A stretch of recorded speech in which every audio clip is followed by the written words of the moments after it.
안녕하세요. 남편과 사별한 후 혼자서 살고 있는 50대 여성입니다. 남편을 잃고 인생이 끝난 줄 알았는데 로또에 당첨된 것처럼 인생이 180도 바뀌어버리고 말았습니다. 제가 이런 호화스러운 삶을 살게 될 줄은 꿈에도 몰랐는데요. 어릴 때부터 항상 부족하게 자라서 돈과 먹을 것이 풍족해지니 적응하기 어렵네요. 로또에 당첨된 것도 아닌데 갑자기 부자가 되어버렸다니. 여러분들이 듣기에는 의아스러우실 겁니다. 우선 제가 얼마나 어렵고 힘들게 자랐는지 들어보시길 바랍니다. 저는 막노동하는 아버지와 엄마는 시장에서 떡집을 하는 집안에서 자랐습니다. 두 분 다 아침 일찍 나가서 일을 하셔서 어릴 때부터 자립심 넘치게 컸어요. 제가 알아서 밥을 차려 먹고 집안일을 하다 보니까 어느 정도 컸을 때에는 엄마보다 집안일을 잘했습니다. 중학생이 되자 아버지와 엄마를 위해 아침밥을 차려드릴 정도로 집안일 도사가 되어버렸죠. 그 무렵 옆집으로 이사오게 된 남편을 만나게 되었습니다. 짐을 나르는 소리가 들리고 시끌벅적해져서 슬쩍 나가보니 제 또래가 서 있더군요. 동네에 제 나이 또래가 없어서 친해지고 싶었습니다. 게다가 어찌나 짐도 척척 나르고 야무진지 저보다 한두 사람 많아 보였습니다. 친해지고 싶은 마음에 제가 엄마가 만든 떡을 몰래 가져와서 나누어 주었습니다. 남편이 저보고 굵직한 목소리로 고맙다고 하는데 설레더라고요. 그 뒤로 제가 음식을 직접 해가서 나누어 준다는 명목으로 남편을 보러 갔습니다. 그렇게 남편을 몰래 짝사랑한 지 1년이 지났을 무렵이었습니다.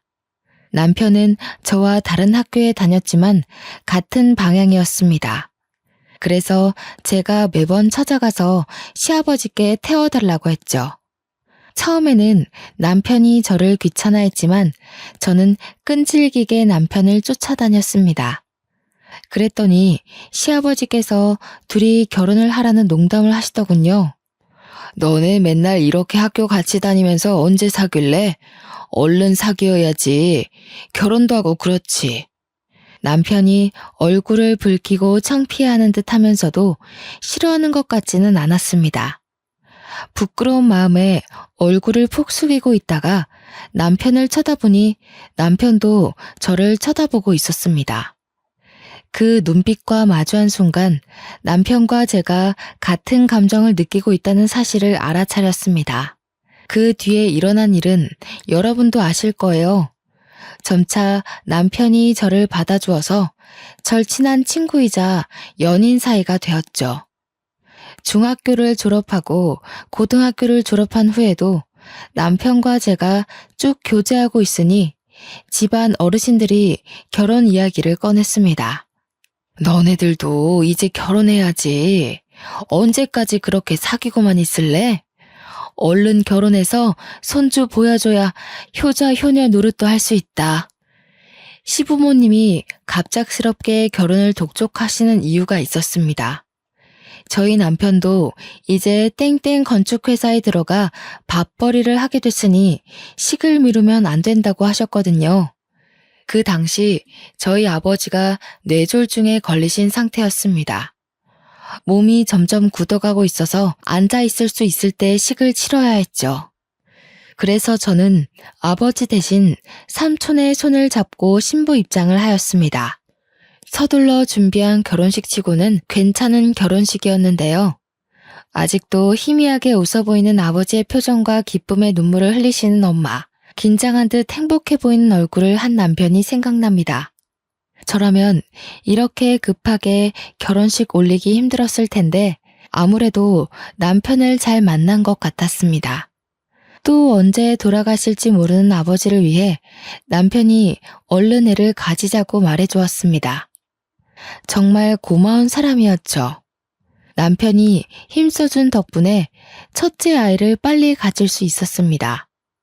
다행히 저희 아버지가 만석이는 보고 떠나셨는데요.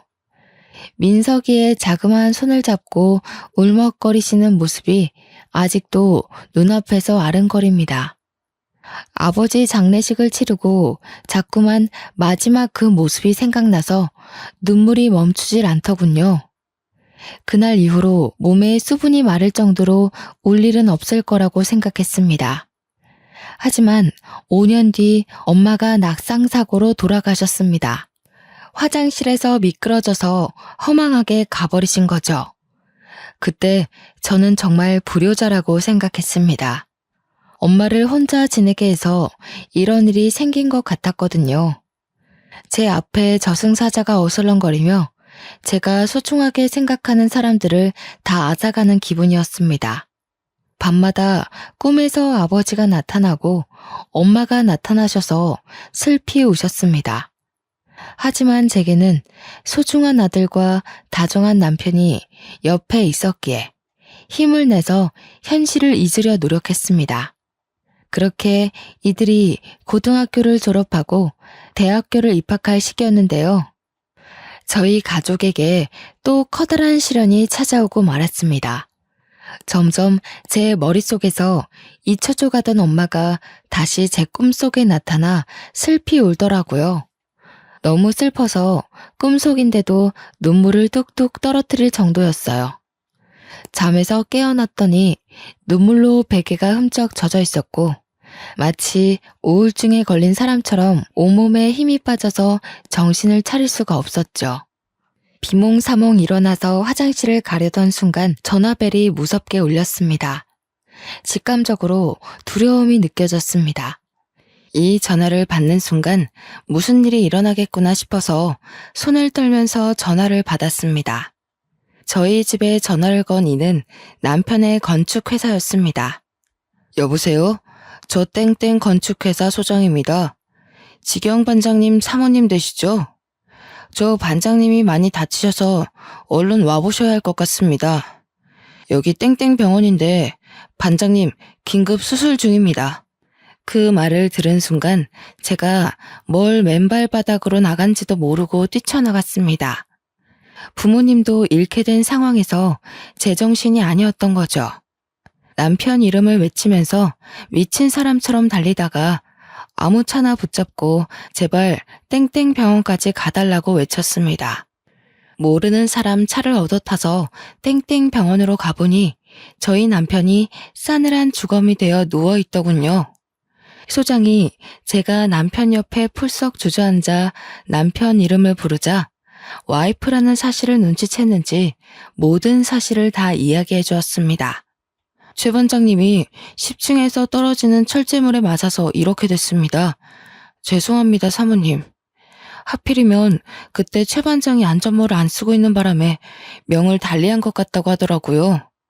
그 뒤로 소장이 무어라 위로의 말을 건넸는데 귀에 들어오지 않았습니다. 남편이 죽었다는 것만으로 충격적인데 전업주부로 살고 있는 저는 금전적인 문제까지 휘말리고 말았습니다. 겨우 남아있는 돈으로 남편 장례식을 치르니 한 푼도 남아있지 않았거든요.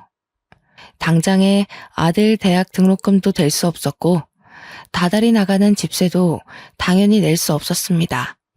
이제 제가 직접 돈을 벌어야 했지만 막상 사회에 뛰어들자니 정신적으로 참 힘들었습니다. 어릴 때는 쭉 집안일만 하다가 성인이 되자마자 남편과 결혼했으니까요. 그러고 아들이 성인이 될 때까지 단 한 번도 돈 벌어오는 일을 한 적이 없었습니다. 하지만 곧 대학교를 입학하는 아들을 위해서 어떻게든 먹고 살려고 발버둥 쳐야 했죠. 그래서 결국 친구들이랑 형제들에게 전화에 돈을 빌리는 지경까지 찾아왔어요. 한 푼이라도 빌려줄 줄 알았던 친구들이랑 형제들이 모두 다 저를 피하거나 돈이 없다고 말하더군요. 월세 낼 돈이 없어서 이러다 집에서 쫓겨난다고 해도 소용이 없었습니다. 제가 무릎 꿇다시피 빌어도 어쩔 수 없다는 반응이었는데요.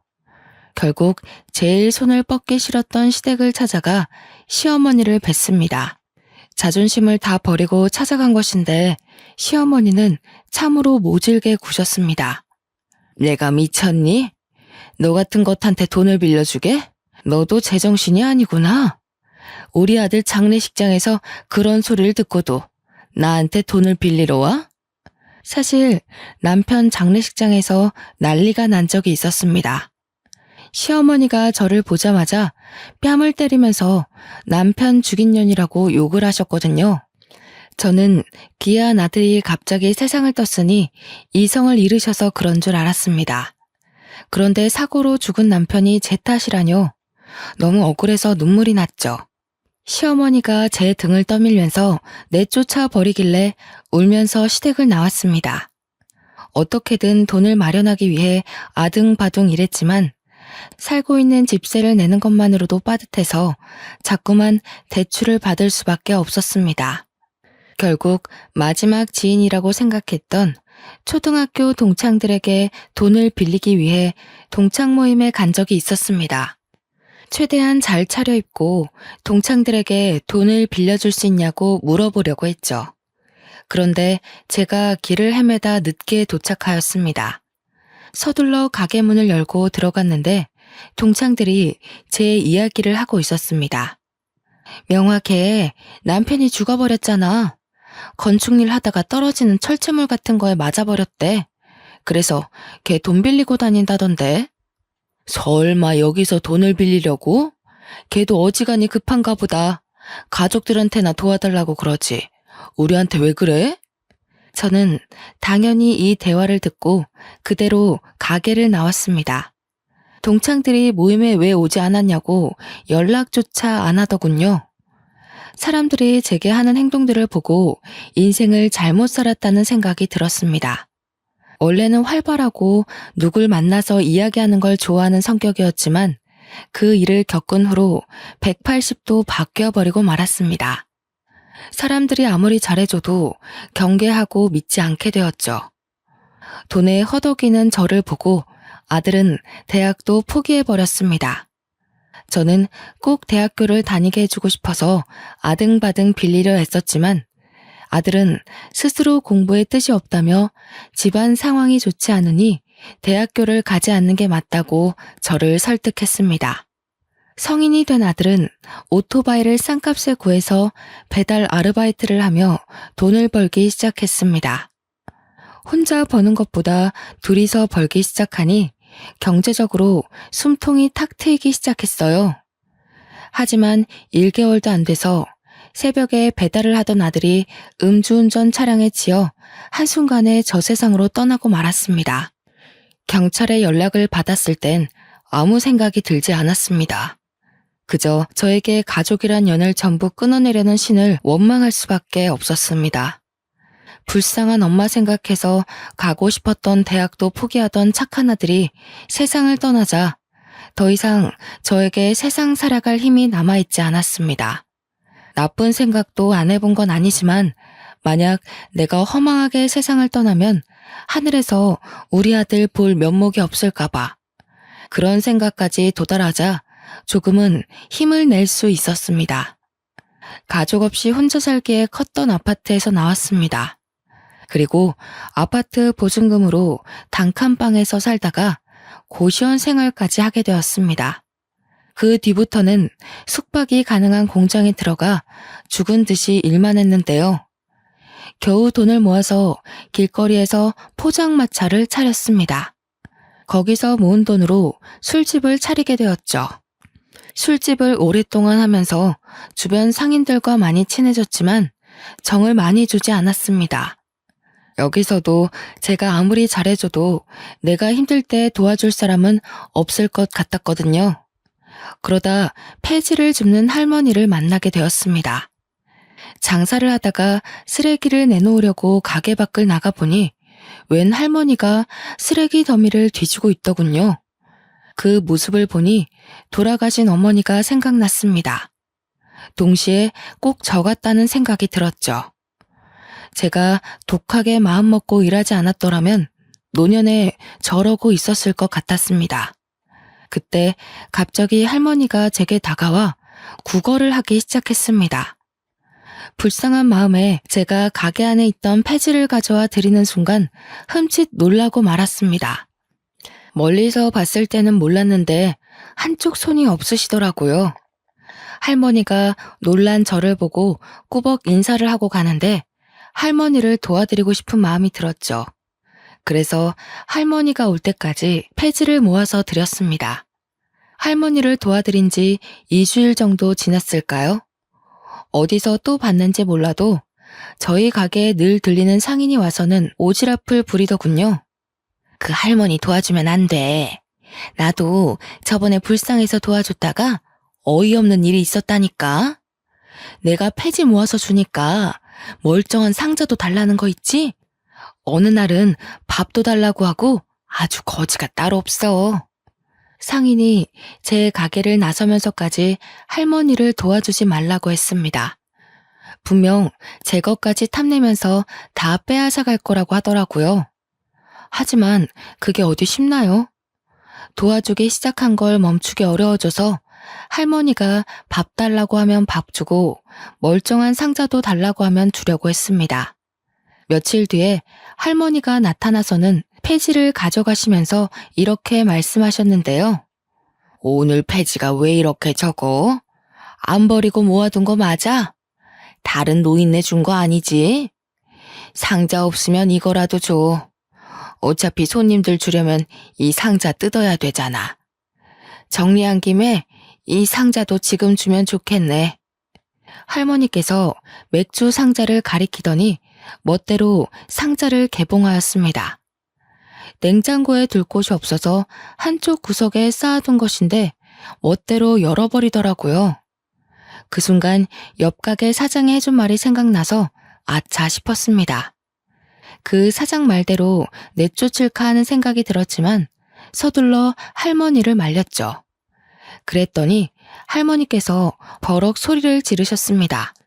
왜? 처음에는 잘만 도와주더만 이런 건 안 돼? 내가 무식해 보여도 몰라.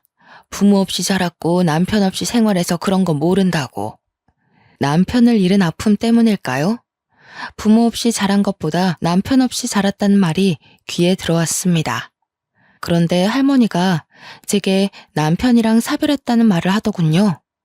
그래, 몇십 년 동안 남편 죽인 년이라고 들었더니 제정신 아니다. 미친 노인네 처음 보냐? 얼른 다른 상자도 열어서 놔줘. 저는 할머니가 일부러 이러는 거라고 생각했습니다. 제가 화를 낼 때까지 무엇이든 해보는 느낌이 들었거든요. 그 생각이 드니 희한하게 화가 나지 않았습니다. 오히려 더 차분하게 여기까지만 드릴 수 있다고 상자 하나를 더 열고 가지런하게 정리해서 드렸죠. 그 뒤로 할머니의 행보는 더욱더 심해졌습니다. 어느 날은 손님들이 많은 시간대에 찾아와 아무 테이블이나 앉아버리는 거 있죠. 뒤에 손님이 기다리고 있어서 서둘러 할머니에게 다가가니 오히려 제게 호통을 치셨습니다. 설마 내쫓으려는 게야? 나도 손님이야. 기다렸다가 앉은 거니까 얼른 술상 내와. 당연히 거짓말이라고 생각했지만 손님들 앞에서 언성을 높일 수 없었습니다. 손님들에게 양해를 구하고 술상을 차려와 할머니께 드렸죠. 그래놓고 계산도 하지 않고 가버렸습니다. 이런 일이 계속해서 생기니 저도 지치더군요. 당연히 할머니의 이런 행보는 동네에 제대로 소문이 나버렸으니 한날 상인들은 제게 찾아와 물었습니다. 내가 저번에 보니까 폐지 줍는 할머니가 멋대로 들어가서 밥 먹고 나오는 것 같던데 맞아? 나도 불쌍해서 도와줬더니 밥 달라고 하고 돈 달라고 하고 나중에는 가게도 달라고 할 것 같더라고. 당한 사람이 한둘이 아니야. 상인들이 할머니 뒷담을 하길래 손사래를 치며 너무 그러지 말라고 했죠. 그랬더니 상인들이 오히려 화를 내며 저를 나무랬습니다. 자네도 다 받아주지 마. 오냐오냐 받아주니까 아직까지 이 동네에 있는 거 아니야. 자네도 따끔하게 한마디 해서 확 쫓아내자고. 그 노인네 때문에 장사 안 돼서 미쳐버리겠어. 난 바로 옆집이라서 힘들어. 할머니가 소란 피우면 우리 가게에 있던 손님들이 다 나가서 쳐다보고 있다고. 상인들이 이런 식으로 눈치를 주길래 알겠다고 하고 돌려보냈습니다.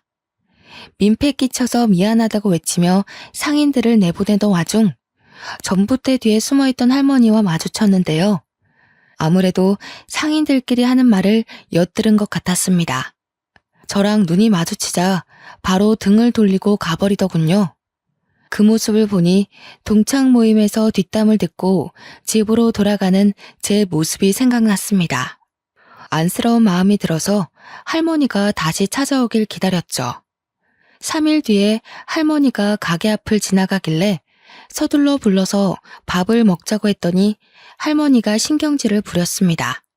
밥은 무슨, 내가 무슨 거지인 줄 아나. 먹고 왔으니까 됐어. 우리 사이에 왜 그래? 우리 엄마 같아서 그래. 엄마, 딸이 챙겨준다고 할 때 와. 안 그러면 평생 밥 안 준다. 제가 장난스럽게 애교를 피우니 할머니가 못 이기는 척 다가오더군요. 그날 같이 밥을 먹는데 정말 돌아가신 엄마랑 밥을 먹는 것 같았습니다. 마음 한켠이 찡해져서 밥도 잘 먹지 못하고 할머니가 밥을 먹는 모습을 지켜보았죠. 그 뒤로 할머니를 엄마라고 부르며 친딸처럼 굴었는데요. 할머니도 저한테서 마음의 문을 열었는지 예전처럼 찾아와서 장사를 방해하거나 상자를 마음대로 가져가지 않았습니다. 역시나 제 예상대로 괜히 심술을 부린 것 같아서 할머니께 더 잘해드렸는데요. 그날도 할머니가 밥을 먹으러 왔길래 상을 차려드렸습니다. 천천히 잡수시라고 말했는데 갑자기 제게 이런 말을 꺼내더라고요. 너 그 소리 못 들었어? 내가 건물주라는 소리 들어봤을 법도 한데 궁금하지 않아? 처음 듣는데? 엄마 건물주야? 근데 그게 무슨 상관이야. 내 건물도 아닌데. 제가 이렇게 넘어가 버리니 할머니가 더 이상 묻지도 않더군요. 저는 할머니가 건물주라고 생각하지 않았습니다.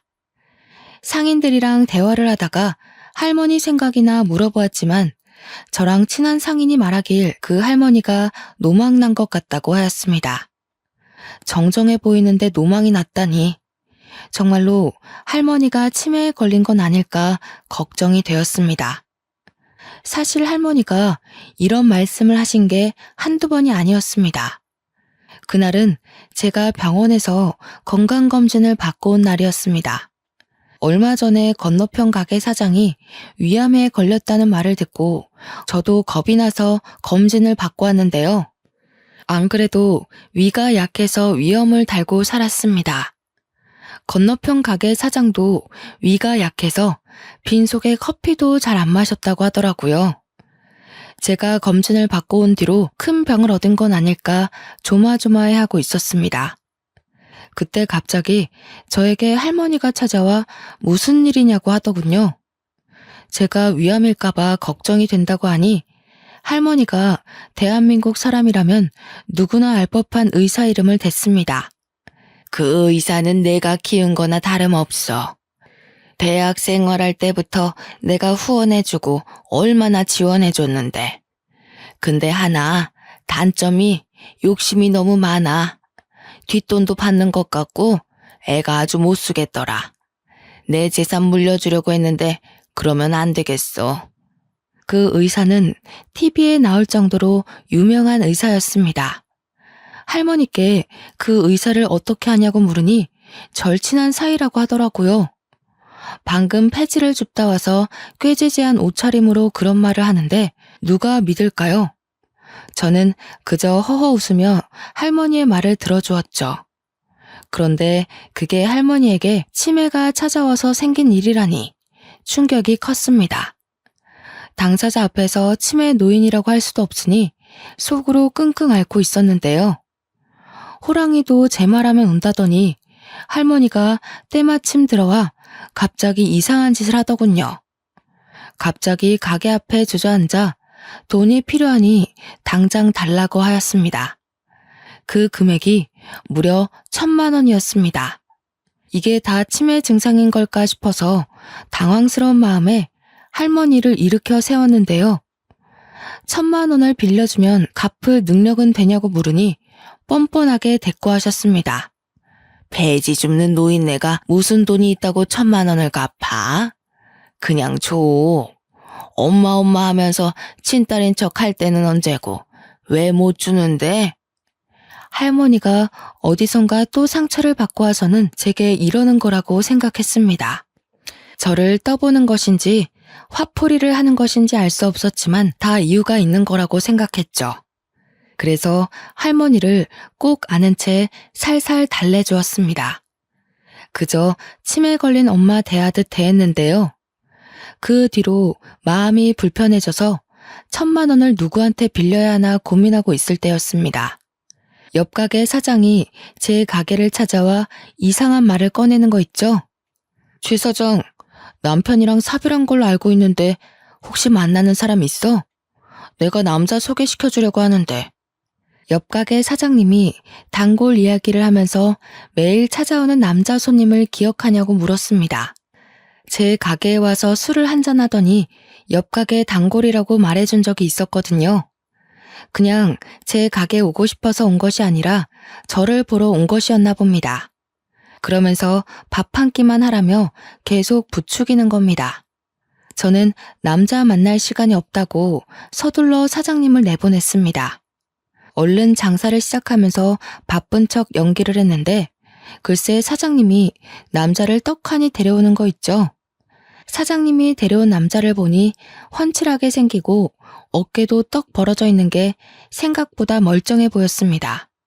이런 사람이 뭐가 아쉬워서 저를 소개해달라고 하는지 모르겠더군요. 손님으로 온 것이라서 쫓아내지도 못하고 일단 가게 안으로 들어오라고 했습니다. 술상을 차려주고 카운터에 앉아있는데 옆 가게 사장님이 제게 이리 오라고 손짓하였습니다. 최 사장, 이리 와서 한잔해. 손님도 없는데 술 한잔 하자. 우리 단골 사장님이 술 한 잔만 따라주고 싶대. 옆 가게 사장님이 데려온 남자가 술병을 든 채 저를 기다리고 있는데 안 갈 수가 없었습니다. 진짜 술잔만 받고 다시 카운터에 앉아 있으려고 했는데요. 이 남자가 저희 남편이랑 똑같은 일을 하고 있다는 소리를 듣고 망부석이 되어버리고 말았습니다. 최 사장, 그거 알아? 이 사람도 건축 일한대. 저번에 현장에서 일하다가 머리 다칠 뻔했다는데? 남자의 머리를 보니 땜빵 자국이 남아 있었습니다. 남편이 살아있다면 이런 상처 자국을 계속해서 보고 있었겠구나 생각하고 있는데 갑자기 그 남자가 이렇게 말하더군요. 이렇게 목숨 걸고 일했는데 마누라가 도망가 버렸어요. 다른 놈이랑 시시덕거리길래 이혼해버렸습니다. 최 사장님 남편 대신 제가 죽었어야 했는데 뭐하러 살아서 마누라 바람피는 것까지 보고 그랬는지. 남자가 머리를 푹 숙인 채 눈물을 흘리는데 남편 생각이 많이 났습니다. 머리에 난 상처도 그렇고 아직도 아내를 많이 그리워하는 게 남편과 많이 닮은 사람 같았죠. 옆 가게 사장님 말대로 손님도 없고 한가하니 술잔을 기울이면서 그 남성분이랑 많이 친해졌습니다. 이름은 김정식이고 이혼한 지 4년이 넘었다고 하더군요. 그 뒤로 자주 찾아와 술을 먹었고 정식 씨가 고백을 해서 진지하게 만나보기 시작했습니다. 저는 남편과 사별했고 정식 씨도 이혼을 한 상태라서 둘 사이에 결혼 이야기가 생각보다 빨리 나왔습니다. 6개월 정도 교제한 끝에 시댁에 인사드리러 갔는데요. 시어머니는 저를 보자마자 팔짱을 낀 채 의자에 앉아만 계셨습니다. 제가 공손하게 인사드려도 묵묵부답이었죠. 한참 동안 침묵을 지키시더니 갑작스럽게 혼수 이야기를 꺼내셨습니다. 내가 준비한 아파트만 해도 13억짜리인데 겨우 3천만 원을 혼수를 해온다고? 그 돈을 누구 코에 붙이게? 시어머니가 버럭 소리를 지르니까 예비 신랑이 말리더군요. 엄마, 왜 그래? 두 번째 결혼인데 이렇게까지 할 필요 있어? 나도 이젠 아이도 있고 소소하게 살아보자고. 소소하게 살긴 뭘 소소하게 살아? 그런 건 젊었을 때나 하는 짓이야. 지금 소소하게 살면 얼마나 볼품없는데. 내가 아파트 안 주면 둘이서 어디서 살게? 네가 이혼하고 큰 집 필요 없다고 살던 곳 팔아버리더니 이제는 그 투룸짜리 집에서 쪼잔하게 살 거냐? 투룸이 뭐 어때서 그래. 그리고 나도 모아둔 돈 있어. 우리 알아서 살 테니까 제발 엄마 그러지 좀 마. 그래서 네가 지금 투룸에서 살겠다고? 와이프 바람피게 방치해두더니 이제는 아예 애미 욕먹이게 하려고 작정했구나. 결혼할 여자가 1억 가져온다고 할 때까지 합가시킬 생각 없다. 시어머니가 금방이라도 뒷목을 잡을 것처럼 소리를 지르길래 그만하라고 예비 신랑이 팔을 붙잡았습니다. 어떻게든 혼수를 준비하겠다고 하고 시댁을 나와버렸죠. 대출이라도 할까 고민했지만 이 늦은 나이에 결혼하면서 예전처럼 가난함을 느끼고 싶지 않았습니다. 그래서 제가 모아둔 3천만 원을 들고 시댁을 찾아갔습니다. 연락을 하고 갔어야 했는데 시어머니가 무서워서 일단 무작정 초인종을 눌러보려고 했는데요. 현관문이 열려 있어서 빼꼼 내다보니 시어머니가 소리를 지르고 있었습니다. 그곳에 예비 신랑도 있는 것 같았죠. 도대체 왜 이러는 거야? 내가 첫 번째 결혼할 때는 아니랬잖아. 내가 좋아하는 여자라면 얼른 결혼하라고 할 때는 언제고 두 번째는 왜 이러는 건데? 그때랑 지금이랑 똑같니? 내가 결혼 막 시키는 바람에 일이 이렇게 된 거 아니야. 딱 보니까 네가 여자 볼 줄 모른다. 그것도 얌전해 보여서 요조 숙녀처럼 잘 지내겠다 싶었는데 다른 남자랑 바람핀 거 아니야? 네가 목숨 걸고 일하다 다쳤는데 그것이 병문안이라도 와봤어? 다른 놈이랑 뒹구느라 네가 죽든 말든 신경도 안 썼잖아. 그 말이 왜 지금 나오는 건데? 그래서 이혼했잖아. 이혼한 거니까 된 거 아니야? 그 여자도 남편 죽어서 사별한 거라며? 그 여자 남편도 너랑 똑같은 일 했다는데 어떻게 결혼시켜? 그리고 얼마나 기가 세면 지 남편이랑 아들까지 모조리 세상을 떠난다니? 그런 것 하고 어떻게 너를 결혼시켜? 내가 점도 보고 왔는데 점쟁이가 그것이 내 아들 죽일 게 뻔하대. 그 여자 가족이 되면 전부 죽는 팔자라고 하더라. 1억 해오라는 것도 헤어지게 하려고 일부러 그런 것이니까 당장 헤어져라. 1억 구해오면 1억 더 해오라고 할 테니까. 거짓말하지 마. 점쟁이 때문이 아니라 아버지 빚 때문에 이러는 거잖아. 다 늙은 노인이 무슨 부귀영화를 누리겠다고 도박을 해? 이렇게 자식 인생 망치니까 좋아? 저는 그 말을 들은 순간 조용히 뒤돌아서 나올 수밖에 없었습니다. 제가 전생에 무슨 죄를 지었던 걸까요? 어쩔 수 없이 남편과 아들을 잃은 것뿐인데 사람들이 저를 벼랑으로 내모는 것 같았습니다. 내 편은 더 이상 만들지 못하는 것인지 싶어서 하염없이 눈물만 흘렸죠. 어느 정도 행복해졌다고 생각했는데 저는 동창 모임 때처럼 아직도 처량한 신세였습니다. 어차피 마음을 열어도 믿었던 사람들이 저를 비난할 테고 저한테 손가락질할 거라는 생각에 사람들이 쳐다보든 말든 오열하였습니다. 집 가는 내내 엄마 잃은 아이처럼 대성통곡을 해버렸는데요. 그때 갑자기 할머니가 저를 보고 왜 그러냐고 물었습니다. 할머니가 울지 말라고 소매로 제 눈물을 닦아주고 있는데 정말 엄마같이 느껴졌습니다. 평소에 할머니를 엄마라고 불렀어서 울면서 엄마라 부른 것인데 정말로 눈앞에 엄마가 있는 것 같았죠. 그래서 저도 모르게 시댁에서 있었던 일들을 다 말해버렸습니다. 그 말을 다 듣고 있던 할머니께서 갑자기 품속에서 돈봉투를 꺼내주더라고요. 1,000만 원짜리 수표 10장이 들어있을 거다. 너 주려고 내내 가지고 있던 거야. 널 진짜 딸이라고 생각하니까 주는 거다. 나 폐지만 줍고 다니는 노인네 아니다. 네가 장사하고 있는 건물이 내 건물이야. 제가 1층에 새 들어있는 6층짜리 건물을 가리키니 할머니가 맞다고 하였습니다. 믿을 수 없다고 하니까 그럼 그 돈이 어디서 났겠냐고 하는 거 있죠? 실제로 할머니의 옷은 가격대가 나가 보였습니다.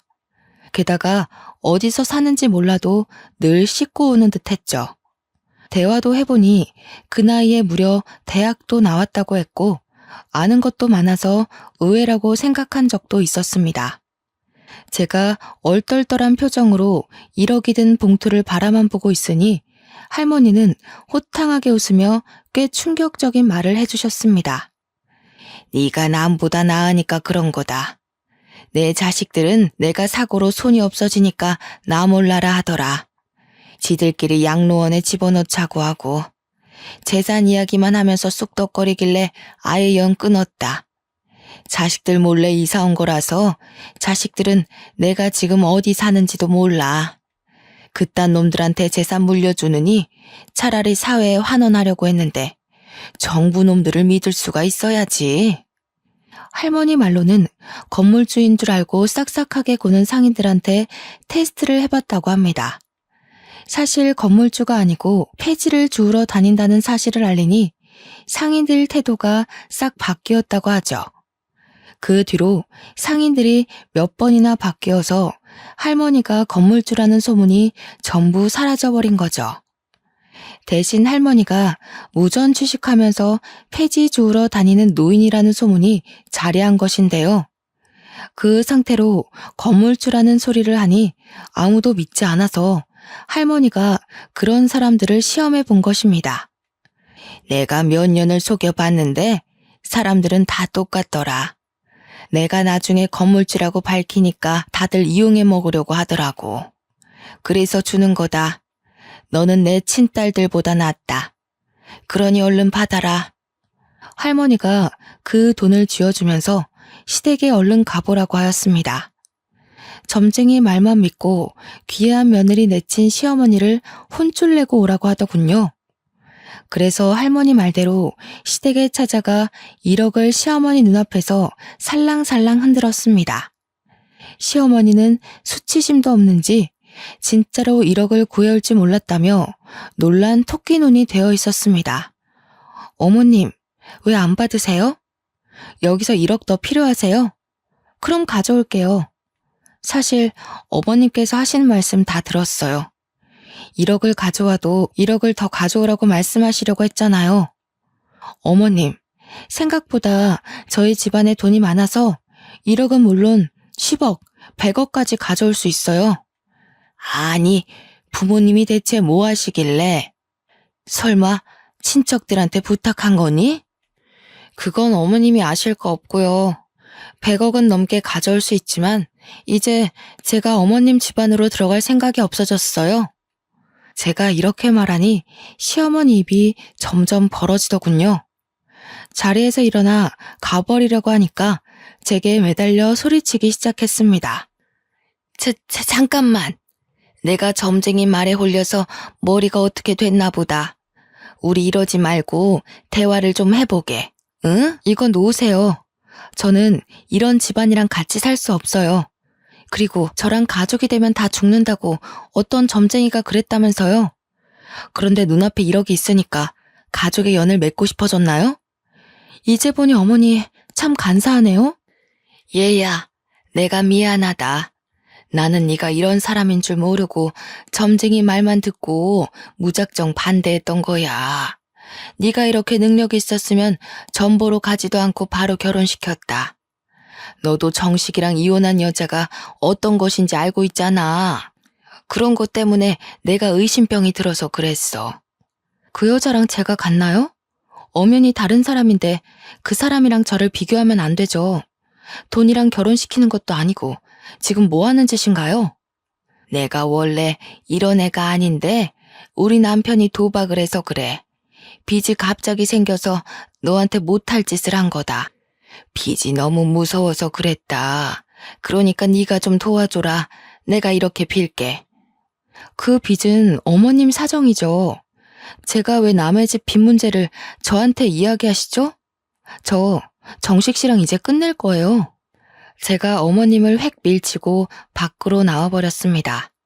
뒤에서 어머님이 제 이름을 부르며 울부짖었지만 뒤돌아보지 않았습니다. 물론 예비 신랑이랑 따로 만나서 헤어지자고 했죠. 전화통화로 그 이야기를 하니 예비 신랑이 집까지 찾아와 저를 설득하려고 하였습니다. 명아야, 이게 도대체 어떻게 된 일이야? 어머니가 뭐라 하셨어? 같이 가서 다시 말씀드려보자. 말할 것도 없어. 나는 어머님이랑 할 말 없으니까 돌아가.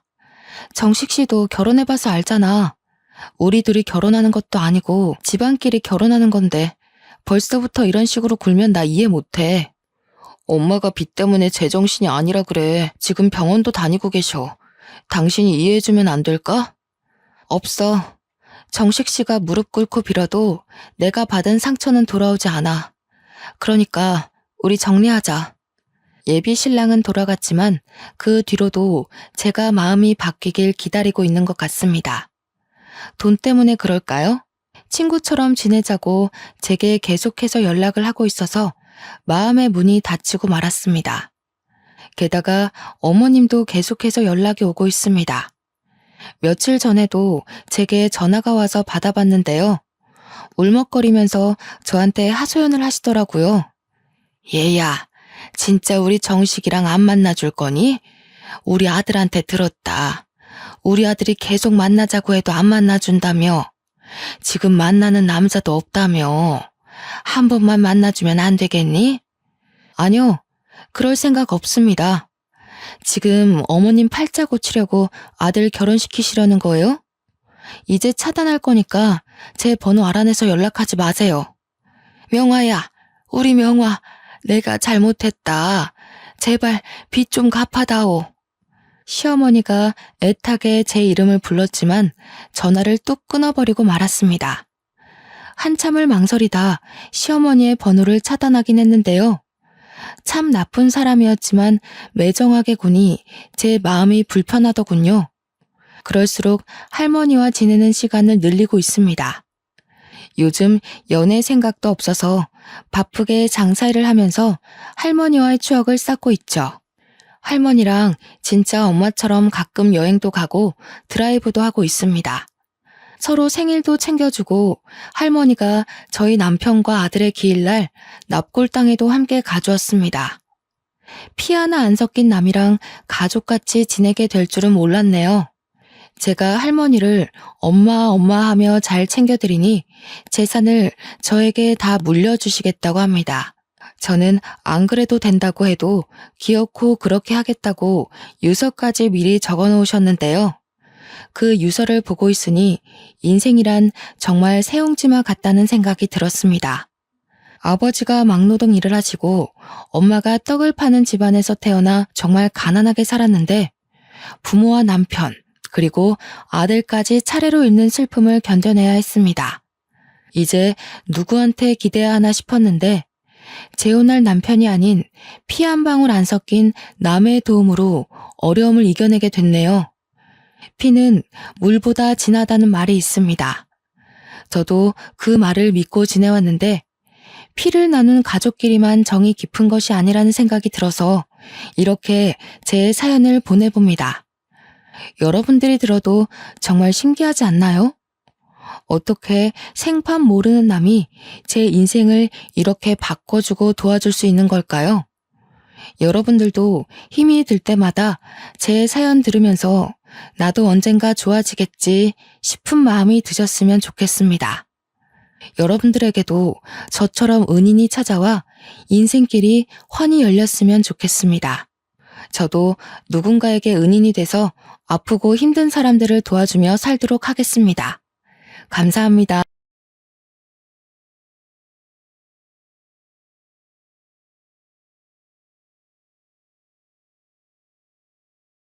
안녕하세요. 요즘 같은 개성시대에 다소 이른 나이부터 시집살이를 시작한 새댁입니다. 제가 인생을 길게 산 건 아니라지만 그래도 어연 30여 년을 살면서 이만큼 앞뒤 다른 사람은 처음이라 하소연하고 싶어 사연을 올려봅니다. 결혼하면 옵션으로 따라올 만큼 다들 시댁에 관한 고민 하나씩은 있으시잖아요. 요즘엔 미디어가 다양해서 이 정도 고민들은 미혼 여성들 사이에서도 유명하지 않습니까? 저 또한 시댁살이 때문에 이혼 고민하는 여성들의 사연을 아주 많이 읽고 들었어요. 그래서 당연히 결혼하기 전에 시모될 어머님이 어떤 사람인지 제대로 확인하고 결혼했다고 생각했죠. 그런데 이게 웬일입니까? 딸 같다며 애지중지 해주던 사람은 어디로 가버렸는지 모르겠더군요. 결혼하자마자 소름이 끼칠 정도로 사람이 돌변하는데 다른 사람을 보는 줄 알았습니다. 제가 평소 막장 사연 읽는 걸 좋아해서 시댁살이 사연을 많이 참고하여 철저히 시모를 알아봤다고 생각했는데 다 제 착각이었던 거죠. 사람이 작정하면 뭐든 불가능하겠냐마는 도대체 얼마나 철판이 강해야 이 정도의 눈속임이 가능한 걸까요? 정말 독이 든 성배를 마신 기분입니다. 물론 원래부터 여우 같은 시모였는데 제가 사람을 볼 줄 몰라서 못 알아본 것일 수도 있어요. 그래서 다른 분들의 생각이 궁금해 제 이야기를 사방에 공개하고자 합니다. 정말로 제가 착각할 수밖에 없었는지 아니면 애초에 시모의 여우짓이 드러났던 건지 한번 눈여겨 읽어주세요. 남편과 저는 대학 선후배로 시작된 사이입니다. 저 같은 경우는 경남 지방이 본가인데 서울로 대학을 합격해서 홀로 상경한 상황이에요. 서울로 대학을 합격한 고등학교 친구들이 몇몇 있었다만 같은 서울이라고 해도 만남이 쉽지 않더군요. 물론 서울 땅이 지방에 비해 확연히 크니 당연한 결과겠지만요. 어쨌든 결론은 아는 사람 한 명 없는 땅덩어리에 혼자 뚝 떨어진 신세가 되었다는 겁니다. 대학에 합격했을 때는 마냥 좋아서 축가받기 바빴는데 막상 서울로 올라오니까 조금 막막하더라고요. 요즘은 휴대폰만 있으면 어디든 찾아갈 수 있고 조사해 볼 수 있다지만 그렇다고 낯선 곳이 금방 적응되는 건 아니거든요. 입학식 전부터 서울에 구한 자취방에 올라와 있었기에 학교 가기 전까진 하루 종일 집에만 박혀 있었어요. 간혹 친구들과 전화를 하며 같은 처지의 상황을 공유하고 위로하는 게 다였죠. 무척 떨리는 입학식을 보내고 선후배들과 대면하는 자리가 있었는데 남편을 그 자리에서 처음 만났습니다. 솔직히 남편의 피지컬이 남들 눈에 확 들어올 만큼 잘나지는 않았어요. 사람을 외적으로 판단할 생각은 없다만 남들에게 소개시켜주면 되게 제가 아깝다는 말을 많이 들었을 정도의 비주얼이었죠. 그래서 저도 복학생으로 앉아있는 남편에게 그닥 눈길이 주지 않던 후배 중 한 명이었어요. 보니까 남편은 동기들 사이에서도 그리 적극적으로 자리를 즐기는 사람은 아니더군요. 소심해서라기보단 진중한 사람에 가까워서 이런 술자리에서 노는 게 익숙하지 않은 사람이었어요. 저는 선배들에게 잘 보이기 위해 적극적으로 노력하는 신입생이었는데 선후배를 떠나서 제 테이블에서 소외되는 사람이 있는 게 단지 싫었습니다. 그렇다 보니 제가 남편에게 가장 많이 질문을 하는 후배가 되어 있더라고요. 의도한 건 아니었는데 어느새 제 이미지가 그렇게 찍혀버려 다들 술게임하고 놀 때 저만 남편과 캠퍼스 전반에 관한 진지한 대화를 주고받았습니다. 그 자리에서 자연스레 전화번호를 주고받게 되었는데 나중에 알게 된 사실이 있다면 남편이 꽈탑이더라는 겁니다. 그날 남편에게 잘 보였던 덕분인지 남편은 제게 알아서 이렇다 할 정보를 많이 주었어요. 그래서 솔직히 학점 관리에 많은 도움을 받았답니다. 제가 꽈탑 선배님을 꽉 잡고 있다는 소문이 저희 동기들 사이에 퍼져서 친구들도 제게 많이 접근하더군요. 그로부터 받는 관심과 인기가 나쁘지 않아 저는 남편의 존재에 더 감사하며 친해졌습니다. 어느새 과제도 도움받고 별일 없어도 개인적으로 만남이 잦다 보니 제 자취집까지 공개하게 되었는데요. 남편이 서울 토박이라서 제가 서울 지리에 여전히 적응 못하고 있는 것에도 많이 도움을 주었어요. 좋은 곳에 많이 데려가주고 소개도 해주었는데 지금 생각해보니 함께 보낸 그 시간들이 모두 데이트였던 거 있죠. 비주얼이 제 스타일은 아니었지만 남편에게서 많은 걸 배우다 보니 어느덧 모르는 게 생기면 자연스레 남편을 찾게 되었고, 확신 없는 계획을 앞두고도 남편에게 조언을 구하고 있더라고요. 나중에는 남편과 동거를 하는 게 아닌가 싶을 만큼 제 자취방에 남편의 물건들이 하나씩 채워졌어요. 남편이 제 집에 오는 게 당연한 수준이 되었다는 겁니다. 그러다 한날은 남편이 쉬는 날에 자취집을 찾아왔더라고요. 연락도 없이 찾아와서 놀랐지만 서프라이즈로 방문했다는 남편의 의도가 귀여워서 웃었던 기억이 납니다. 이거 반찬인데 우리 엄마가 너 먹이라고 챙겨줬어.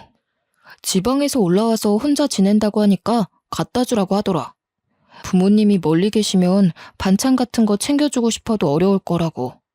보고 안 먹는 것들 있으면 말해달래. 남편이 들고 온 종이 가방을 보는데 난생 처음으로 생판 모르는 남에게 감동이란 걸 느꼈습니다. 엄마가 챙겨줬다면 당연했을 보살핌을 다른 어른에게 받으니 기분이 묘하더라고요.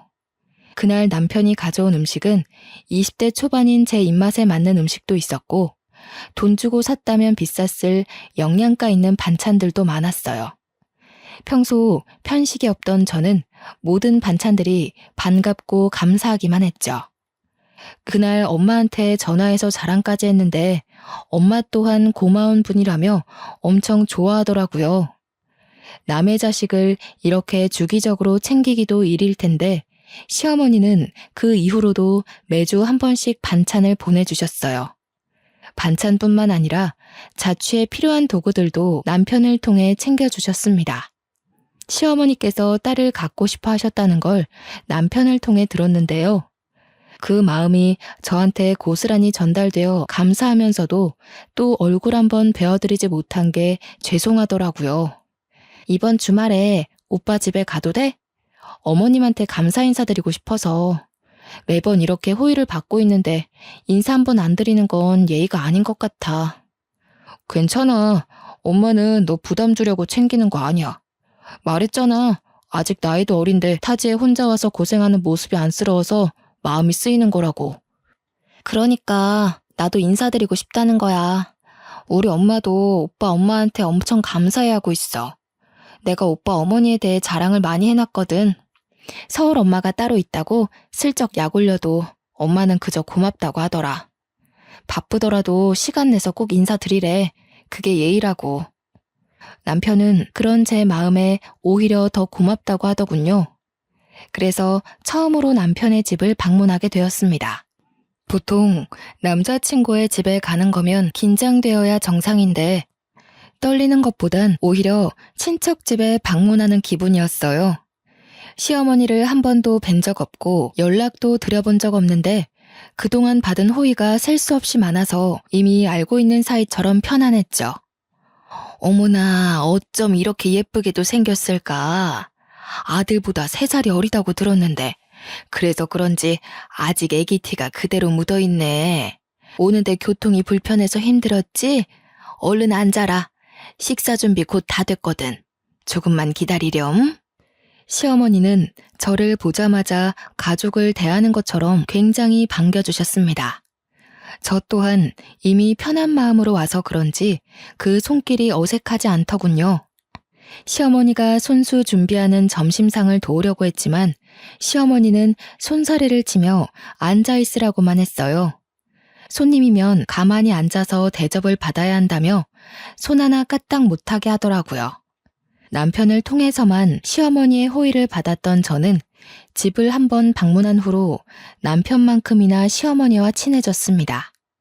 남편이 아니더라도 시어머니와 단둘이 연락을 하며 안부도 묻고 일상도 공유하며 정말 엄마와 딸처럼 지냈죠. 이렇게 남편과 남편의 식구들은 서울에 혼자 동떨어진 제게 제2의 가족 같은 존재가 되었어요. 저와 남편의 사이가 깊어진 것도 있지만 시댁에서 저와 남편을 두고 벌써부터 미래 계획까지 짜놓았더라고요. 너무 물 흐르듯 자연스럽게 진행된 관계이다 보니 결혼 또한 서로에게 당연한 절차가 되어버렸습니다. 그렇게 저와 남편은 3년의 연애 생활을 마치고 제가 졸업함으로써 결혼을 하게 되었어요. 시댁이 된 식구들도 이미 알고 있는 사이라 마음에 들었고 세심하고 배울 점이 많은 남편도 사랑하는 걸 넘어서 없어선 안 될 당연한 존재가 되었습니다. 모든 게 순조로웠고 제 마음에 쏙 들었으나 딱 한 가지 걱정되는 부분이 있었어요. 저는 자취를 한 사람이나 시어머니께서 보내주는 반찬으로 생활했고 청소나 빨래는 자취생이 할 법한 정도의 수준으로만 해왔기에 사실상 살림을 할 줄 모른다고 하는 게 맞았어요. 자신 없는 소리로 시어머니께 이 사실을 고백한 적이 있었는데 시어머니가 망설임 없이 그런 건 걱정하지 말라며 다 살면서 배우면 되는 거고 합가하는 동안에는 자신이 살림을 하면 되니 신경 쓰지 말라고 하셨습니다. 원래는 분가를 하려고 했는데 시어머니가 이제 막 졸업해서 취업한 애가 무슨 돈이 있겠냐며 처음엔 시댁에 들어와 살다가 나중에 분가하라고 하라고 하는 겁니다. 남편이랑 얘기해봤는데 남편도 그게 현명한 방향인 것 같다고 해서 저도 바로 수긍했습니다. 이때까지만 해도 결혼 참 잘했다고 생각했어요. 시댁 때문에 골머리 앓는 친구들에게 자랑조차 하기 미안할 정도로 저는 시댁이 너무 좋았죠. 이런 시댁이라면 시집와도 고생 없이 행복하게 지낼 수 있겠다 싶은 확신이 있었거든요. 그동안 받은 시어머니의 은혜에 제대로 보답해드려야지 하는 마음만 굴뚝 같았어요. 예정에 없던 시댁에 들어가게 되었지만 이미 시댁이 친정 못지않게 편해서 거부감이 전혀 없었어요. 우리 부모님도 상견례 때 시댁을 처음 만난 후 사돈되는 사람들이 너무 좋은 분들 같다며 딸을 보내기에 안심이 된다고 하더군요. 남편한테도 똑똑하고 든든한 사위라며 덕담을 많이 해주었습니다. 그렇게 시댁에 들어간 지 한 달 정도 되는 시점이었을 겁니다. 뒤늦게 신혼여행 때 허니문 베이비가 생겼다는 걸 알게 되었어요. 조금 독특하다 싶은 꿈을 꾸었는데 그 꿈이 주는 느낌이 너무 묘해서 임신 테스트기로 측정을 해보고 알았거든요. 남편이 직장인이라 혼자서 그 영광적인 순간을 맞이했는데요. 남편이 바로 달려와 줄 수 있는 게 아니라서 어쩔 수 없이 혼자 산부인과로 달려갔습니다. 임신이 확실하다는 결과를 얻고 병원을 나와서 바로 남편에게 전화를 걸었어요.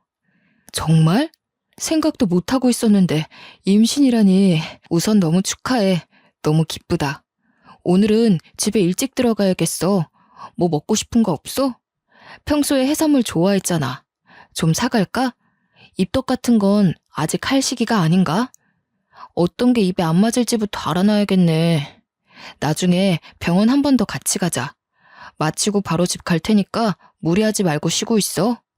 남편이 평소 들뜨는 성격은 아니었던지라 임신 소식을 알려도 목소리가 차분하기만 했어요.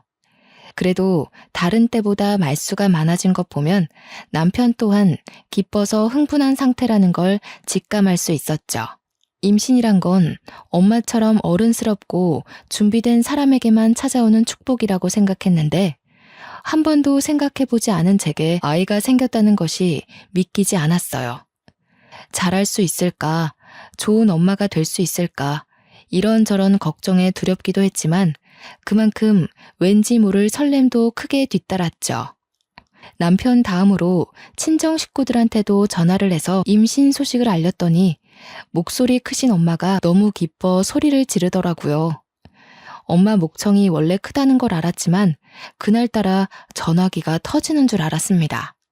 엄마랑 통화가 길어져 내내 전화기만 들고 있다 보니 어느새 집에 도착을 했어요.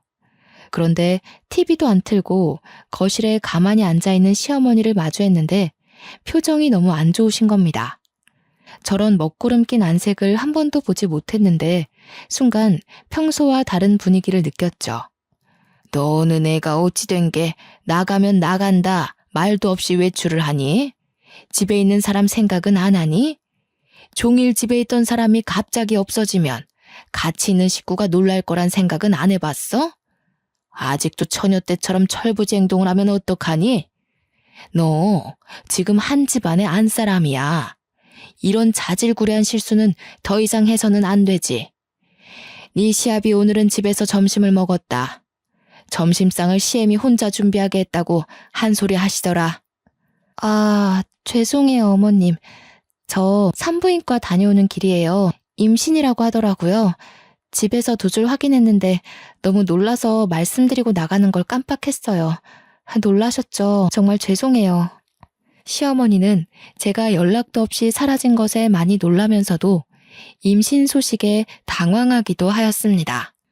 지금에서야 생각해보면 이게 당황할 일인가 싶었는데 그때는 그저 시어머니의 마음을 풀어주고자 하는 생각 때문에 그 부분을 알아차리지 못했죠. 아마 제게 고구마 시월드가 열린 것이 이렇게 임신 소식을 알린 후부터 시작되었네요. 물론 평소에도 저를 새아가 하면서 많이 찾으셨지만 그때는 저를 챙겨주시는구나 하는 느낌이 많이 들었거든요. 그런데 지금은 저를 부르는 횟수가 훨씬 많아지기도 했고 이전과는 다르게 일단 제 마음이 편하지가 않더라고요.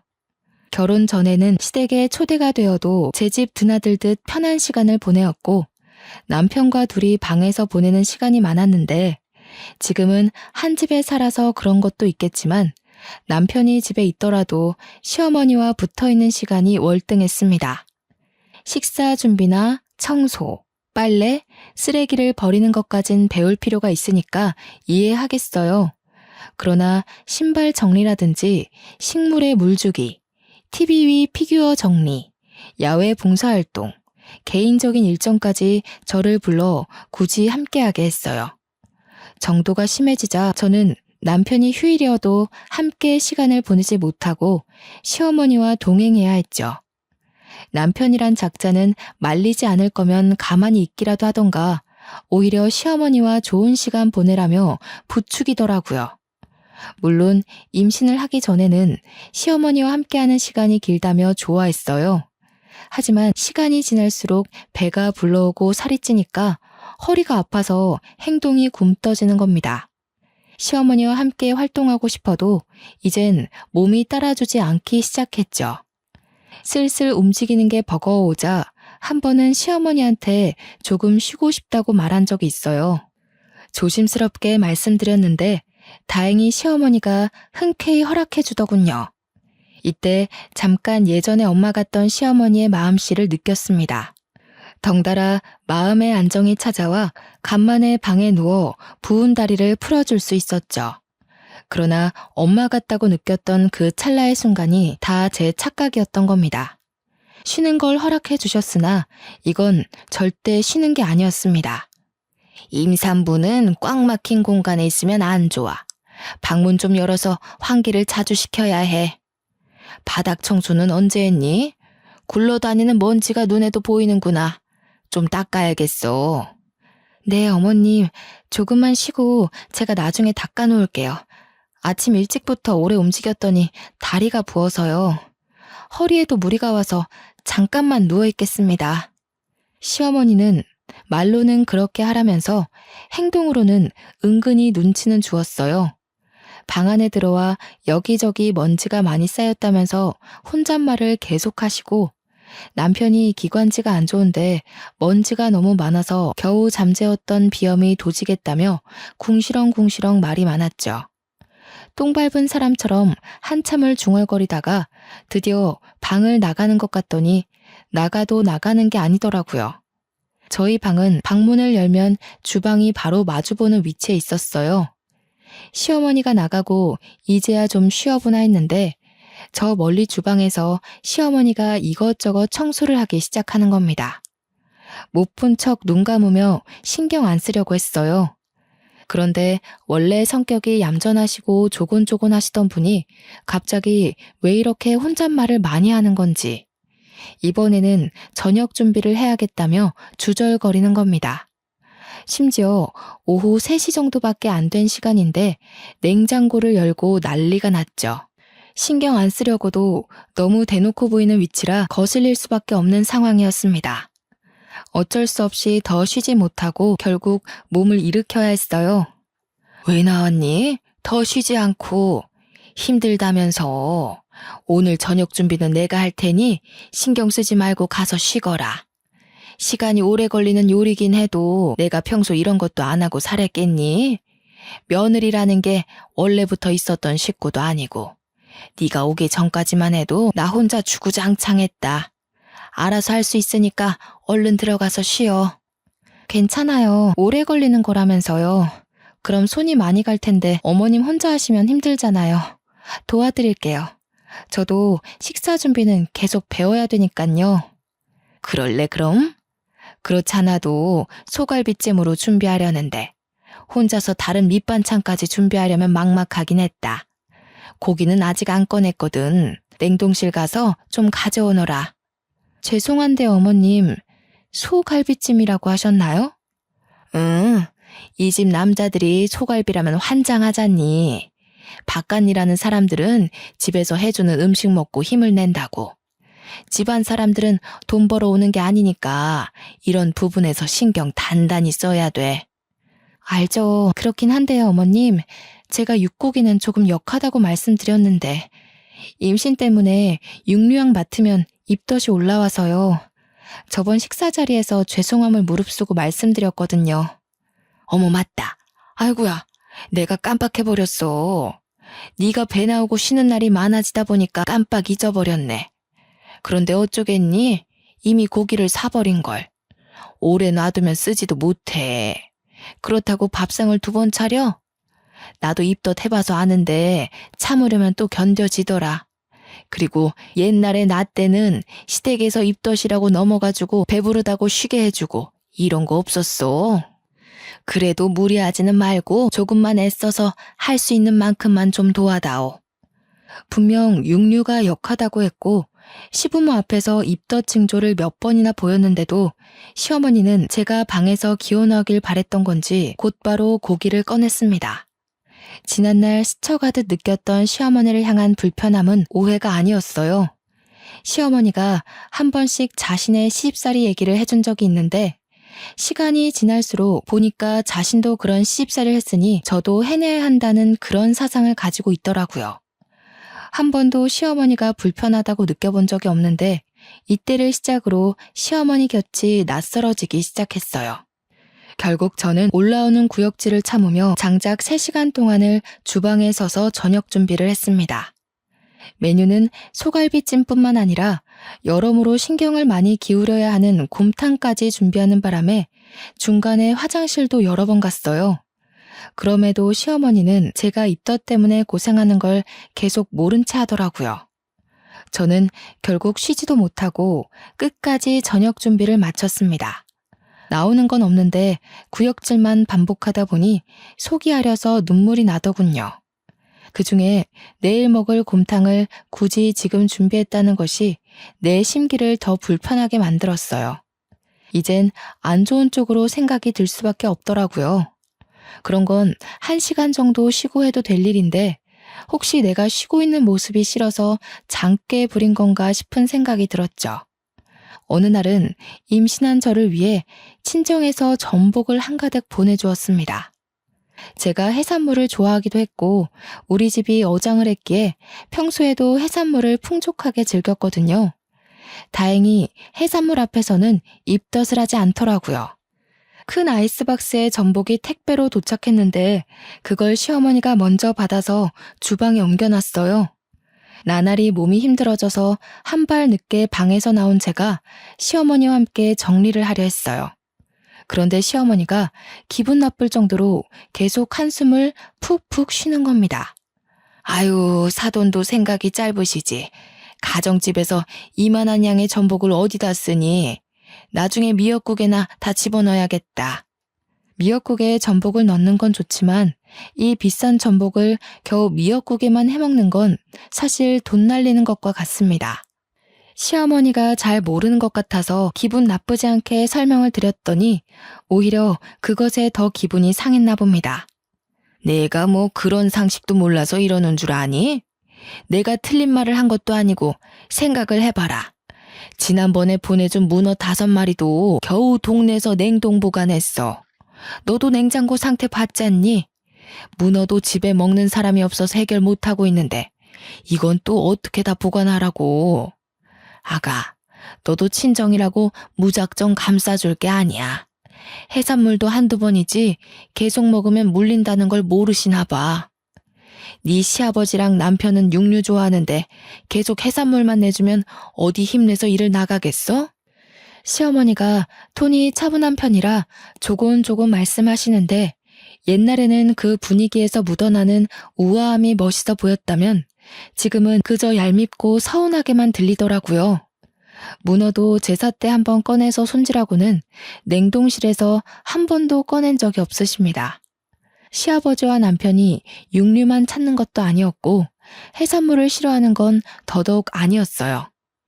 시어머니는 제가 해산물 좋아하는 걸 알고 있어요. 그래서 결혼 전에도 제게 해산물 반찬을 꼬박 보내주시던 분이었거든요. 그런데 이제 와서 해산물 재료를 보고 툴툴거리는 모습이 너무 황당하다는 거죠. 또 제가 지금 육류는 역해서 입덧을 한다고 말해놓은 상황이라 저는 시어머니가 제 입맛을 조금이나마 신경 써줄 거라 믿었습니다. 아직은 결혼 전에 제가 엄마 같았던 시어머니의 모습이 거짓이었다는 걸 부정하고 싶었나 봅니다. 결국 저는 소갈비찜의 역한 냄새 때문에 저녁을 한 숟갈도 뜨지 못하고 방에 누워서 쉬었어요. 그마저도 저녁 치울 때는 시어머니가 요란스럽게 기척을 내는 바람에 나가서 도와야 했죠. 제 표정이 너무 힘들어 보였는지 설거지는 시어머니가 한다고 해서 죄송함을 무릅쓰고 다시 방에 들어왔습니다. 그런데 얼마 안 있어 남편이 들어와서 하는 소리 때문에 어이없어서 숨이 넘어갈 뻔했죠. 어디 갔다 했더니 누워 있었어? 아직 저녁상 정리 다 못했던데. 엄마가 허리가 아프다네. 여보 몸 좀 괜찮으면 설거지 할 수 있겠어?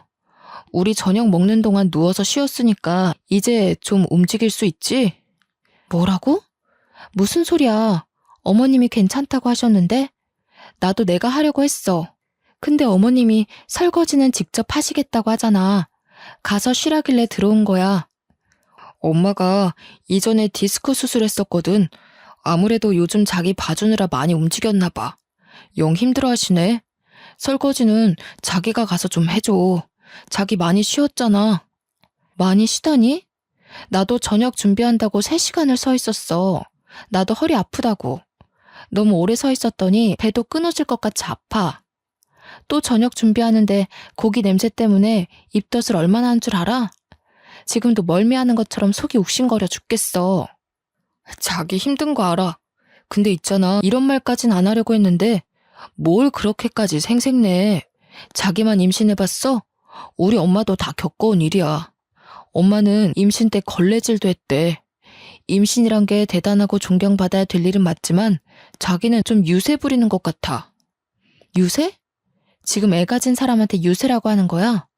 다른 사람도 아니고 어떻게 애 아빠가 그런 말을 할 수가 있어? 내 뱃속의 아기 나 혼자 만들었어? 이 애기 나 혼자 지키는 거야? 자기도 이 애가 안전하게 태어날 수 있도록 보살필 의무가 있어. 어떻게 어머님 말만 듣고 같이 부려먹을 생각을 해? 무슨 소리를 하는 거야. 부려먹긴 누가 부려먹는다고 그래. 우리 엄마 아파서 좀 도와달라고 하는 게 어떻게 부려먹는 거야? 우리 엄마가 너 서울 올라와서 얼마나 딸 챙기듯 살펴줬는지 잊었어? 그 은혜는 안 갚을 생각이야? 갚기를 바라고 베푸는 은혜가 은혜 맞아? 지금 생각해보니 그렇네. 어머님은 훗날 내가 며느리가 되었을 때 생색내려고 잘해줬던 거였어. 딸로서가 아니라 며느리로 삼으려고 밑밥 뿌리신 거라고. 야, 너 말 그따위로밖에 못해? 못 배운 거 가르쳐서 사람 만들어놨더니 뭐라고? 어른한테 말하는 꼬라지가 그게 뭐야? 못 배운 거? 그래, 그렇게 똑똑한 사람이 왜 자기 엄마 잘못된 건 바로잡지 못했을까? 당신보다 덜 배우고 덜 똑똑한 나도 어머님이 장깨 부리고 있는 게 너무 보이는데 똑똑한 머리로 한번 생각해봐. 막말로 어머님이 임신한 채로 걸레질했으면 나도 그래야 돼? 어머님이 지독한 시집살이 겪었으면 나까지 생지옥을 겪어야 되는 거야? 이런 건 어디서 내려온 세습인데? 자기 집에서만 전해져 오는 전통 같은 거야? 대체 갑자기 왜 이래? 왜 이렇게 버르장머리가 없어졌어? 임신 때문에 겪는 우울증 뭐 그런 거야? 어와동동 해주길 바래서 지금 떼쓰는 거야? 그런 거면 차라리 날 괴롭혀. 몸 아픈 우리 엄마 힘들게 하지 말고. 몸 아픈 우리 엄마라. 되게 우습다.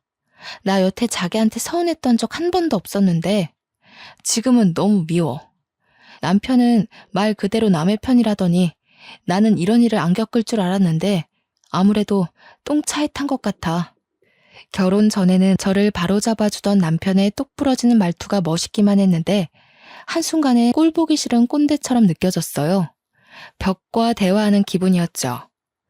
더 이상 말씨름할 기운이 없어서 결국 설거지를 하러 나왔습니다. 아까 전화기만 해도 바로 설거지를 시작할 것 같던 시어머니는 화장실 다녀오는 척 하더니 저를 발견하자마자 이제서야 고무장갑을 끼더라고요. 남편에게 퍼붓고 나니 시어머니의 여우 같은 행동이 좀 더 객관적으로 봐지더군요. 저는 그날 잠들기 전까지 남편의 존재를 투명인간 취급했습니다. 남편이 말을 걸어도 대화를 받아주지 않았어요. 저는요, 그날 하루 저녁 안 먹고 쉬었던 시간 말고는 10분 이상 누워본 적이 없었습니다. 다 늦은 밤에서야 잠자리에 누웠는데 너무 고단하고 서러웠던 마음에 눈물이 나는 겁니다. 멀리 있는 엄마가 너무 보고 싶어서 거의 충동적으로 장문의 문자를 보내버렸지 뭡니까. 새벽에 잠도 안 오고 제 편 없는 이 집이 너무 숨막혀서 어디라도 속풀이하고 싶은 마음을 담아 꾸역꾸역 적었죠. 그렇게 저지른 메시지가 대이변 같은 큰 폭풍을 불러일으키게 될 거란 걸 꿈에도 몰랐습니다. 다음날 제 문자를 읽고 화가 난 엄마가 아빠와 함께 시댁으로 올라와 버린 겁니다. 지방에서 이곳까지 오는 데만 해도 장장 5시간은 걸리는 거리였어요. 저는 엄마 아빠가 올라오는 걸 알고 있었지만 일부러 시부모와 남편에게 알리지 않았죠. 마침 남편도 휴일이고 모두가 집에서 쉬는 날이었거든요. 사돈께서 연락도 없이 어쩐 일이십니까? 연락 주셨으면 식사라도 준비했을 텐데요. 그나저나 갑자기 무슨 일이 있어서 이렇게 급히 오셨는지요? 장모님, 장인어른께서도 어쩐 일로 혹시 연락하셨던 거예요? 제가 휴대폰을 미처 확인 못했나 보네요. 오시느라 고생하셨죠. 얼른 들어오세요. 이것 봐라. 자네 얼굴빛 너무 좋다? 임신한 아내가 곁에 있으면 같이 씻으러 가는 게 남편 입장인데 말이야. 잘 먹고 든든해야 할 우리 딸은 지금 죽상이 되어 쓰러지기 직전인데 자네는 살까지 찐 것 같아. 임신한 마누라 신경은 눈곱만큼도 안 쓰는 거 아닌가 몰라? 엄마랑 아빠는 문 앞을 막고 서 있는 남편을 밀고 들어와 시부모를 똑바로 마주했습니다. 당연히 안녕하고 계셨겠지요, 사돈. 이 집에서 안녕하지 못하고 있는 우리 딸내미 데려가려고 왔습니다. 애 낳기 전까지 제가 데리고 가서 편히 쉬게 한 뒤에 보낼 거예요. 갔다 오면 사돈 댁에서 분가할 거고. 집은 저희 쪽에서 마련하죠. 아니 이게 무슨 소리야? 갑자기 오셔서 이게 다 무슨 말씀이세요? 며느라기를 데려간다고요? 분가는 또 무슨 말이고요? 애들이 돈이 어딨다고 벌써 분가를 합니까? 며느라기가 아직 많이 부족해서 살림을 할 줄 모릅니다. 어린 것들 둘이서 뭘 어찌 살아가라고요? 살림은 직접 부딪히면서 배우는 겁니다. 그리고 사돈이 뭔데 제 딸을 부족하다고 말하는 거죠? 그렇군요. 애초에 우리 딸은 부족하다. 낙인 받고 대하셨으니 이 상황까지 왔겠네요. 도대체 애 가진 딸을 얼마나 구워 삶았으면 애가 아파도 끽소리 못하고 멀리 사는 지 애미한테 문자를 다 합니까? 남편한테도 그렇고 시댁에 말 못한 게 있는데 우리 엄마 성깔이 좀 세서 웬만한 말빨 좋다는 역술가들을 가볍게 이기는 수준이에요. 아빠도 엄마한테 잡혀 살았을 정도지요. 제 딸 입에 들어갈 해산물 보내는 것도 그리 고가웠어요. 입덧 때문에 육고기 근처도 못 가는 며느리를 3시간이나 세워서 요리시킬 만큼? 이렇게 달달 볶고 싶으셔서 결혼하기 전에는 어떻게 참으셨대요? 이럴 거면 딸 같다는 입에 발린 소리로 살살 구슬리지나 말지. 다 늙은 사람이 어린애를 상대로 뭐 하는 짓입니까? 추잡스럽게. 뭐라고요? 이보세요 사돈. 너무 무례한 거 아닌가요? 도대체 무슨 소리를 듣고 이러시는지 모르겠는데 아무래도 실컷 오해하신 것 같은데 앞뒤 상황 다 들어보시고 따지셔야 하는 거 아닙니까?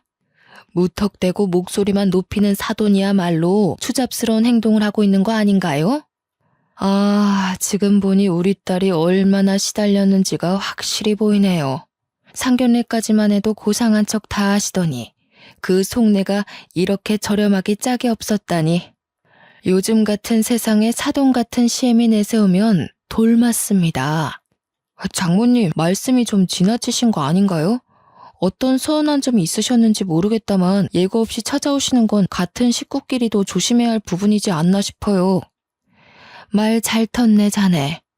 워낙 존재감이 없어서 하마터면 자네를 잊고 내려갈 뻔했어. 그랬다면 속 터져서 다시 올라왔을지도 모를 일이지. 살면서 자네 주제를 잊은 것 같아서 똑똑히 새기라고 다시 일러주겠네. 처음부터 내 눈에 자네는 겨우 10점짜리 사윗감이었어. 그런데 오늘부로 0점짜리야. 여기서 마이너스로 내려가는 순간 그 길로 자네랑 내 딸은 이혼하는 거야. 어머 사돈, 이혼까지 논하시고 도대체 다짜고짜 와서 이 무슨 행패이세요? 이제 더 이상 예의를 못 갖추겠네요. 왜 남의 집 귀한 자식을 평가지릅니까? 당장 사과하세요. 잘 들으세요, 사돈. 이 망할 집구석에 들어오기 전에 우리 예쁜 딸이랑 결혼하겠다고 줄을 섰던 잘난 집 아들들만 몇 트럭이었어요. 그 중에서 사돈 아들이 제일 못생기고 돈도 없는 집구석인데 그래도 결혼을 시킨 이유는 우리 딸이 너무 좋아하기도 했고 딸한테 마음 다 바쳐 헌신하는 모습이 만족스러웠기 때문이었어요. 그런데 어쩌고 어째요? 못생긴 것이 주둥이만 살아서 임신이 유세니하는 소리를 짓거려요? 예? 장모님, 오해세요. 자기 도대체 장모님께 뭐라고 말씀드린 거야? 자기가 어제 나보고 그랬잖아. 어머님은 임신하고 걸레질도 했다면서 나보고 유세 떨지 말라며. 임신 나만 하는 거 아니라고. 사돈, 임신하고 걸레질을 한 게 자랑인가요? 그런 걸 못 살았다고 표현하는 거예요. 어디 가르칠 게 없어서 남의 집 귀한 자식한테 거지 같은 경험을 강요해요? 앞으로 조금이라도 내 딸 불편하게 하는 일 있으면 바로 이혼 요구할 겁니다. 우리는 이딴 사위 아쉬울 것 없어요. 엄마가 더는 끼어들 틈 없이 퍼붓는 바람에 시댁 식구들은 갈수록 꿀먹은 벙어리가 되더군요.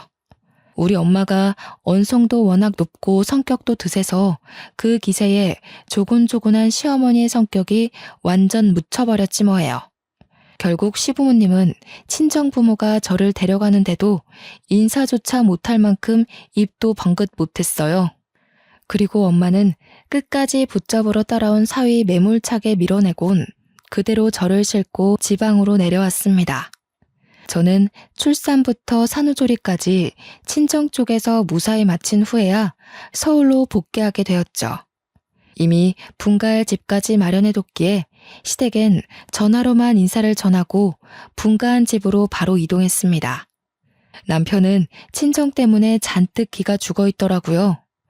늘 제 머리 꼭대기에서 저를 자기 입맛대로 다루던 남편이 이렇게까지 눈치 보는 건 처음 봤습니다. 이제 막 시작한 분가라 살림에 실수가 많았는데도 이래라 저래라 지적질을 못하더군요. 남편 성격에 자존심이 많이 상했을 텐데도 이혼하기는 또 싫었나 봅니다. 하긴 시댁이 이미지를 워낙 챙기는 집안이라 자기 아들 인생에 빨간 줄 그이는 게 싫었을 겁니다. 그 때문인지 남편도 이젠 눈치껏 행동하며 저와 시댁 사이의 거리까지 혼자서 잘 조절합니다. 숨막히기만 했던 결혼 생활이 지금은 친정엄마 덕분에 너무도 살만해졌어요. 애 키우는 게 예산일이 아닌데 육아 스트레스와 더불어 고부간의 갈등까지 심화되었다면 아마 제가 먼저 참지 못하고 남편에게 이혼을 요구했을지도 모를 일이었죠. 저는 결코 우리 엄마가 오버했다고 생각하지 않습니다. 배 아파 낳은 소중한 자식이 남의 집 손에 굴려지는 걸 보고 가만히 있을 부모가 어디 있겠습니까? 제 아이도 딸인데 제 딸이 먼 훗날 커서 고된 시집살이를 겪는다면 저도 우리 엄마처럼 할 거예요. 그날 친정이 올라와서 한바탕 한 후로 시어머니는 우리 엄마한테 기가 팍 죽었는지 손녀가 태어났는데도 저를 시댁으로 부르지 못하고 연락도 못하더라고요. 듣기로는 남편이 전해주는 소식으로만 손녀 보고 싶은 마음을 참고 있다고 하네요. 그리고 더 대박인 건 명절 때였습니다. 그래도 시댁이니까 가서 음식을 해야 되나 싶었는데 남편이 말하길 시어머니가 저를 부르지 말라고 했다는 겁니다. 남편이 시어머니랑 통화하는 걸 엿들었는데 시어머니께서 한다는 소리가 우리 집은 하나 있는 며느리는 어찌나 손이 귀하신지 60 넘은 늙은이가 혼자 죽을 때까지 차례상 차려야 하는 팔자가 됐다면서 비꼬고 있더라고요. 제 귀에까지 들리라고 하는 건지 통화인데도 일부러 큰 소리를 내면서 자기가 며느리 하나 잘못 들여서 죽을 때까지 이 고생하는 거라고 며느리가 자기 잘난 아들 길을 다 죽인다고 하는 거예요. 엿듣고 있었다지만 웃겨서 말이 안 나오더라고요. 근데 더 웃긴 건 남편은 지 엄마보다 우리 엄마가 더 무서웠나 봅니다. 지 엄마가 오지 말라고 한 게 진심은 아닐 텐데 저보고 여보는 시댁엔 절대 오지 마 이렇게 말하더군요. 저는 시어머니의 돌려 말하기 화법을 잘 알아서 시어머니의 진짜 진심이 뭔지 눈치챘지만 남편은 자기 엄마인데도 말뜻을 제대로 못 알아먹더라고요. 이 상황 자체가 너무 꼬셔서 일부러 눈치 없는 척 시댁의 발길을 끊었습니다. 가끔씩 전화와서 저를 살펴주는 엄마한테도 지금 너무 편하게 잘 살고 있다고 이게 다 엄마 덕분이라고 말해주니 다시 한 번 더 사위가 교통정리 못하면 당장 부르라고 하네요. 그 전화를 끊고 나서 얼마나 든든하고 어깨가 펴지던지 그 자리에서 한참을 호탕하게 웃었습니다. 솔직히 며느리 된 입장으로서 시부모를 공경해야 되는 건 맞지만 너무 자기 가족만 생각하는 시어머니를 위해 저를 낮추면서까지 가까이 지내고 싶진 않습니다. 제 부모님한테 그렇게 배우면서 자랐거든요.